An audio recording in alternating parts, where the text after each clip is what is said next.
మహబూబాబాద్ జిల్లాలోని కలెక్టరేట్ ఎదుట పీడీఎస్యూ విద్యార్థి సంఘం ఆధ్వర్యంలో ఆందోళన చేశారు. నీటి బాధితులకు న్యాయం చేయాలని కోరుతూ ధర్నా నిర్వహించారు. వెంటనే కేంద్ర ప్రభుత్వం స్పందించి దేశవ్యాప్తంగా ఉన్న 24 లక్షల మంది విద్యార్థులకు న్యాయం చేయాలని డిమాండ్ చేశారు. నీటి విద్యార్థులకు న్యాయం జరగకపోతే దేశవ్యాప్తంగా పెద్ద ఎత్తున ఆందోళన చేపడతామని హెచ్చరించారు. అవసరమైతే తెలంగాణ బంద్కు పిలుపునిస్తామని అన్నారు.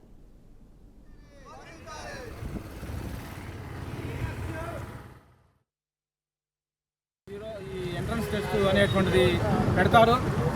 ఇది NIT నేషనల్ టెస్టింగ్ ఏజెన్సీ ఆధ్వర్యంలో దేశవ్యాప్తంగా ఈ ఎగ్జామ్ అనేటువంటిది జరుగుతుంది. ఈ ఎగ్జామ్లో మే 5వ తారీఖున జరిగినటువంటి ఎగ్జామ్ ఫలితాలు జూన్ 14వ తారీఖున వెడలాల్సినటువంటి ఫలితాలు 5 రోజుల ముందే 10వ తారీఖున పరీక్ష అనే విధానాన్ని రిజల్ట్ అనేటువంటి వచ్చింది. వెంటనే ఏదైతే ముందుగానే పరీక్ష ఫలితాలు ఏదైతే వచ్చాయో వెంటనే అందరూ కూడా అనుమానాలు వచ్చాయి. ఈ పరీక్షా విధానాలు దేశవ్యాప్తంగా 24 లక్షల మంది